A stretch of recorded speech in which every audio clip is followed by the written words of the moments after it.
Doctor plus viewers அனைவருக்கும் அன்பான வணக்கங்கள். நான் உங்கள் டாக்டர் ராஜலட்சுமி, சித்தா பிசிஷியன். இந்த பதிவுல நம்ம எதை பற்றி பார்க்க போறோம் அப்படின்னா, பெண்களுக்கு மாதவிடாய் காலங்கள்ல பயங்கரமான அதாவது வலிகள் ஏற்படும். அந்த வலி பலருக்கும் இருக்கும். அதாவது அப்பதான் ருதுவான பெண் குழந்தைகளா இருக்காங்கன்னு வச்சுக்கோங்களேன், அந்த ஸ்டேஜ்லயும் இருக்கும், மெனோபாஸ் ஆகிற காலங்கள் வரைக்கும் இருக்கும். ஆனா இது எல்லாமே ஒன்னா அப்படின்னா கிடையாது. ஒவ்வொரு பருவ வயதிலும் இந்த பீரியட்ஸ் அப்ப வலி வருவதற்குரிய காரணங்கள் நிறைய இருக்கு. நார்மலா பீரியட்ஸ் அப்ப வலி இருக்குமா அப்படின்னா, நார்மலாவே என்ன அப்படின்னா, நம்மிடம் அதாவது கர்ப்பை இதுல ப்ரோஸ்டாகிளாண்டின் அப்படிங்கக்கூடிய ஒரு சுரப்பு இருக்கும். இது என்ன பண்ணும், கருப்பை அந்த தசை சுவர் இருக்கு பாத்தீங்களா, அதை சுருக்கம் பண்ணும். சுருக்கம் பண்ணி வெளியே கழிவுகளை அந்த அகப்படலத்தை வெளியேற்றக்கூடிய நிகழ்வு ஏற்படும். இதுதான் நார்மலா இது பண்றது.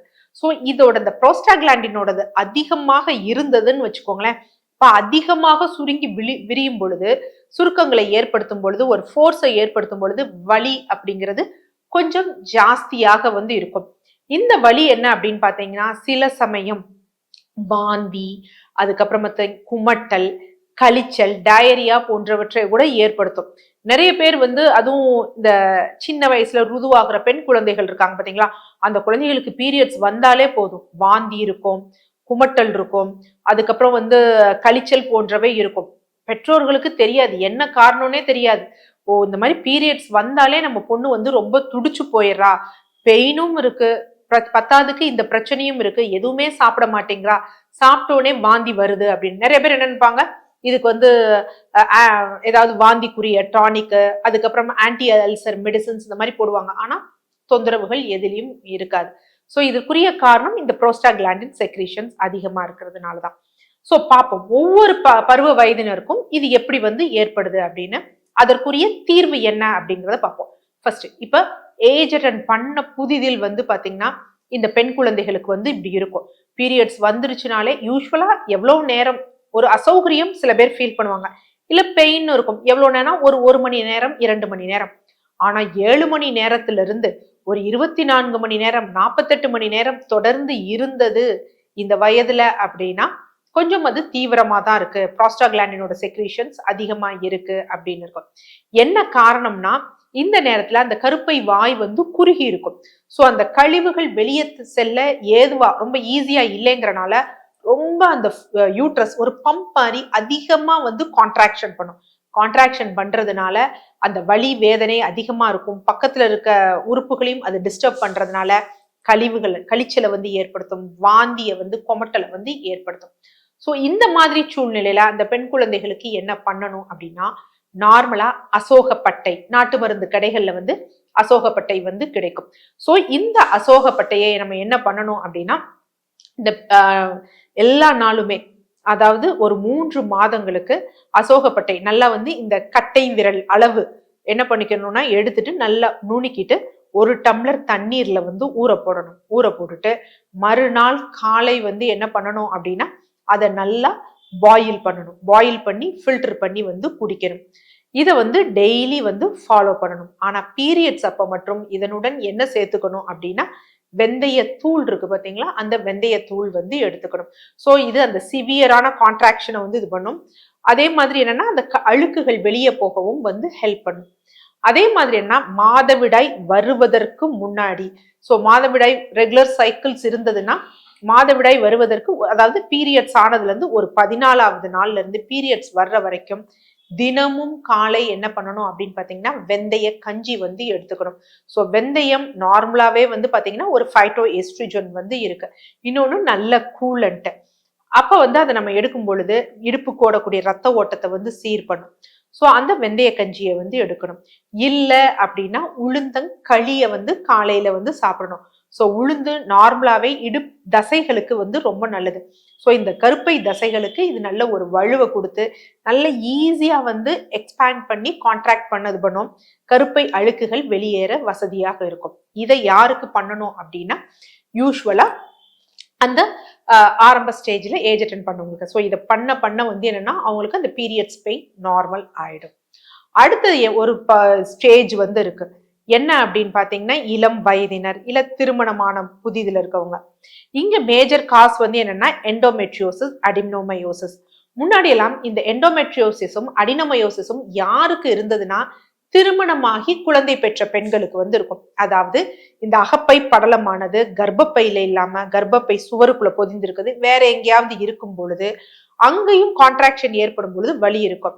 ஆனா இப்ப ரொம்ப ஷாக்கிங்கான விஷயம் என்ன அப்படின்னா, முன்னாடி நான் சொன்னேன் பாத்தீங்களா, இந்த ஏஜ் அட்டன் பண்ண உடனே பெண் குழந்தைகளுக்கு இருக்கு அப்படின்னு. சோ அந்த இது என்ன அப்படின்னு பாத்தீங்கன்னா, இன்று அவங்களுக்கு அது மட்டும் இல்லாமல் இந்த எண்டோமெட்ரியோசிஸ் 13-14 வயது பெண் குழந்தைகளுக்கு இருக்கிறது ரொம்ப ஷாக்கிங்கா வந்து இருக்கு. சோ அப்ப வந்து என்னன்னா இந்த தீசிஸே மாறிடுச்சு. முன்னாடி என்ன சொன்னாங்க அப்படின்னா, அதாவது இந்த கருப்பை அகப்படலம் பின்னோக்கி சொல்லி இங்க போய் ஒட்டிக்கிச்சு, அதனாலதான் இந்த மாதிரி இருக்கு, குழந்தை பிறப்பப்ப இந்த மாற்றங்கள் ஏற்பட்டுச்சு அப்படின்னு. ஆனா இந்த பெண் குழந்தைகளுக்கு ஏன் இந்த பிரச்சனைகள் ஏற்படுதுங்கிறப்ப ஈஸ்ட்ரோஜன் டாமினன்ஸ், அதாவது பீரியட் சரியா வரல, அதுக்கப்புறம் என்ன பண்றது, பல்வேறு காரணங்களால என்னன்னா இந்த குழந்தைகளுக்கு கருத்தடை மாத்திரைகள் கொடுக்கறது, ஈஸ்ட்ரோஜன் தேவை இது பண்ணி மாத்திரைகள் கொடுக்கும் பொழுது என்ன ஆகும் அப்படின்னா, அவங்க ஈஸ்ட்ரோஜன் ஜாஸ்தி ஆகும் பொழுது இந்த குழந்தைகளுக்கு இந்த மாதிரி எண்டோமெட்ரியோசிஸ் ஏற்பட வாய்ப்புகள் இருக்கு. ஸோ அப்ப நம்ம ஸ்கேன் பண்ணி பார்க்கறப்ப அவங்களுக்கு எண்டோமெட்ரியோசிஸ், அடினோமயோசிஸ் இருந்ததுன்னா அடுத்து முக்கியமான ஒரு டெஸ்ட் எடுக்கணும். என்ன எடுக்கணும்னா CA-125 டெஸ்ட். உங்க மருத்துவர்கள் உங்களுக்கு அறிவுறுத்தலைனாலும் தயவு செய்து இந்த டெஸ்ட் எடுத்து பாருங்க. நார்மலை விட கொஞ்சம் ஜாஸ்தியா இருந்ததுன்னா உங்க மருத்துவரிடம் தெரிவிச்சு அவங்க கொடுக்கக்கூடிய சிகிச்சையில இதை படிப்படியாக குறையணும். இல்ல 60, 80, 100க்கு மேல போச்சு அப்படின்னா அஜாக்கிரதையாக இருக்கக்கூடாது. ஏன்னா இது வேற சில புற்றுநோய்கள் ஏற்படவும் வாய்ப்புகள் இருக்கு. சோ அதனால தயவு செய்து சிகிச்சை நீங்க மருத்துவர் சொல்லனாலும் இந்த டெஸ்டை எடுத்து மருத்துவரிடம் காமிச்சிட்டு நீங்க எடுக்கக்கூடிய சிகிச்சையில பெயின் மற்றும் குறையக்கூடாது. இந்த வேல்யூ நார்மல் ஆகணும். அதிகரிச்சுட்டே போயிடுச்சுன்னா நம்ம விரைந்து பார்க்கணும். இதுதான் அடினோமயோசிஸ், எண்டோமெட்ரியோசிஸ். இந்த அடினோமயோசிஸ், எண்டோமெட்ரியோசிஸால சில பேருக்கு வந்து என்னன்னா குழந்தை பிறப்பு தாமதமாகலாம். சோ எந்த வயதானாலும் சரி இந்த அடினோமயோசிஸ், எண்டோமெட்ரியோசிஸ் இருந்ததுன்னா அதற்கு ஒரு அற்புதமான மருந்து இருக்கு. என்ன அப்படின்னு வந்து பாத்தீங்க அப்படின்னா இலந்தை இலை. சோ இலந்தை இலை தெரியும், அது எந்த இலந்தையானாலும் சரி, நாட்டு இலந்தை இலையானாலும் சரி, காட்டு இலந்தை இலையானாலும் சரி, எவ்வளவு வந்து எடுத்துக்கணும் அப்படின்னு பாத்தீங்கன்னா ஒரு 10-12 இலந்தை இலை வந்து எடுத்துக்கணும். அதை என்ன செய்யணும், ஒரு சின்ன நம்ம பூண்டு தட்டுறோம் பாத்தீங்களா, அதுல வாஷ் பண்ணி போட்டுட்டு அதனுடன் என்ன பண்ணணும்னா 3 பல் பூண்டு, நம்ம நாட்டு பூண்டு இருக்கு பாத்தீங்கன்னா 3 பல் பூண்டு, அடுத்து 3 மிளகு வச்சு நல்லா தட்டிட்டு இதை என்ன பண்ணணும் அப்படின்னா நம்ம நீராகார முதல் நாள் இது பண்ண நீராகார நீர் இருக்கு பாத்தீங்களா, பழைய காடி இருக்கு பாத்தீங்களா, அதுல கலந்து பீரியட்ஸ் ஆன ஃபர்ஸ்ட் 3 days காலை வெறும் வயிற்றில் குடிக்கணும். சோ இதை நீங்க குடிக்கும் பொழுது யாருக்கு என்ன இம்ப்ரூவ்மெண்ட் இருக்கும்னா, மாதவிடாயின் போது வலிகள் இருக்கவங்களுக்கு நல்ல வலிகள் குறைய ஆரம்பிச்சிடும். ஏன்னா இந்த பூண்டு, மிளகு இதெல்லாம் தாபிதத்தை குறைக்கும். அடுத்து வந்து என்ன அப்படின்னு பாத்தீங்கன்னா மாதவிடாய் சீராகும். குழந்தையின்மை இதனால தாமதமா, குழந்தையின்மைக்கு கூட இது நல்ல ஒரு ரிசல்ட் வந்து கொடுக்கும் 3 மாதங்கள் வந்து எடுக்கும் பொழுது.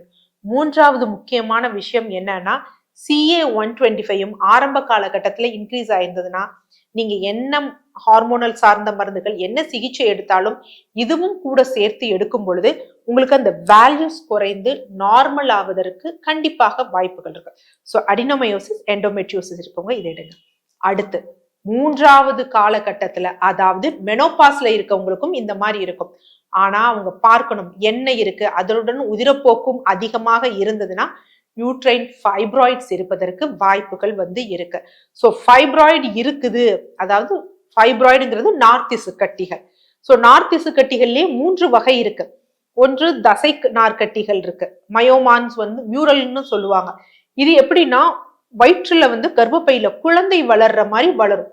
சோ உடம்பும் என்ன நினைச்சுக்கோன்னா கர்ப்பப்பையில குழந்தை இருக்குன்னு நிறைய ரத்த ஓட்டத்தை வந்து செலுத்தும். சோ அந்த மாதிரி இருக்கும் பொழுது அவங்களுக்கு என்ன ஆகும் அப்படின்னா அது வந்து அவ்வளவு ஈஸியா வெளியேறாது. அடுத்து மற்ற சில வகைகள் இருக்கு, சப்மியூக்கஸ் சீரஸ்னு இருக்கு, அது கொஞ்சம் ஈஸியா கரையக்கூடிய கட்டிகள். ஆனா இது எந்த அளவுல இருக்கு, சீட்லிங் ஃபைப்ராய்ட்ஸ் 1-2 சென்டிமீட்டர் இருக்கும் பொழுது நான் சொல்றத ஃபாலோ பண்ணலாம். இல்ல ரொம்ப ஜாஸ்தியா இருக்கு, கர்ப்பப்பையும் ஒரு 3 மாத குழந்தை அளவுக்கு அதிகமா இருக்கு, வலி வேதனைகள் இதனுடன் உதிரப்போக்கும் அதிகமா இருக்கு அப்படின்னா வேறு வழி கிடையாது. கர்ப்பப்பை அப்படிங்கிறது நம்ம பெண்களுக்கு ரொம்ப முக்கியம். ஆனா அதை விட உயிர் ரொம்ப முக்கியம். அளவு ரொம்ப ஜாஸ்தியா இருக்கு, உதிரப்போக்கு அதிகமா இருக்குன்னா மருத்துவரின் ஆலோசனையின் பேர்ல கர்ப்பப்பையை நீக்குவதுதான் சிறப்பான ஒரு விஷயம். ஆனா ஆரம்ப காலகட்டத்துல இருந்ததுன்னா நம்ம உணவு முறையை கொஞ்சம் சீரா வச்சுக்கணும். ஸோ அதுல என்னன்னா பிளாஸ்டிக் சார்ந்தது இது எடுக்கக்கூடாது. அதெல்லாம் நமக்கு எஸ்ட்ரோஜன் மாதிரி காமிக்கும். அதை அவாய்ட் பண்ணணும். அதே மாதிரி பீரியட்ஸ் ஆன முதல் 3 நாட்களும் நம்ம என்ன பண்ணணும், கொஞ்சம் பத்தியமா எடுக்கணும். காலை பார்லி கஞ்சி எடுக்கிறது, மதியம் என்ன அப்படின்னு பாத்தீங்கன்னா தயிர் சாதம், மோர் சாதம், இரவு இடியாப்பம் அந்த மாதிரி இருக்கணும். அதாவது ரொம்ப காரம், இனிப்பு, புளிப்பு போன்றவற்றை அவாய்ட் பண்ணும். துவர்ப்பு சார்ந்த உணவுகள் எடுக்கணும். இது என்ன பண்ணும்னா ஹெவி ப்ளீடிங்கை கண்ட்ரோல் பண்ணும்.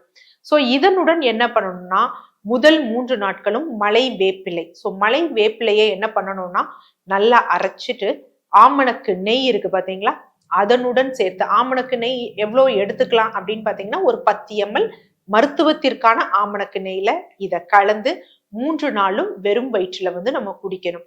அப்புறம் மலச்சிக்கல் இல்லாமல் பார்த்துக்கணும். உடல் பருமன் இருந்ததுன்னா அதை குறைக்க ட்ரை பண்ணும். இத 3ஐ பண்ணாலே போதும், ஈஸ்ட்ரோஜன் டாமினன்ஸ் குறையும், கர்ப்பப்பையோட அந்த கட்டிகள் அதிகரிக்காது, கர்ப்பப்பையை இழக்க வேண்டிய சூழ்நிலை ஏற்படாது. வலிகள், ஃபைப்ராய்ட்ல வலிகள் ஏற்படும் பொழுது நம்ம ஹாட் பேக் மாதிரி வச்சுட்டு ஆமணக்கு நெய் இருக்கு பாத்தீங்களா, அதை லைட்டா சூடு பண்ணி அடி வயிற்றுல தடவி கொண்டு வந்தோம் அப்படின்னா வலிகள் குறையும். ஸோ அதனால என்ன அப்படின்னா 3 வயது பருவ வயது இருக்கு. 3 பருவ வயதிலும் இந்த பீரியட்ஸ் அப்ப பெயின் ஏற்படுவதற்கு வெவ்வேறு காரணங்கள் இருக்கு. அதற்கு என்ன மாதிரியான சிகிச்சை மேற்கொள்ளணும்னு நான் உங்களுக்கு சொல்லியிருக்கேன். ஸோ அதை ஃபாலோ பண்ணோம் அப்படின்னா பல பெண்களும் இறைவனது அருளால் கர்ப்பப்பையை இழக்கக்கூடிய சூழ்நிலை இல்லாமல் நம்ம வாழலாம். நன்றி.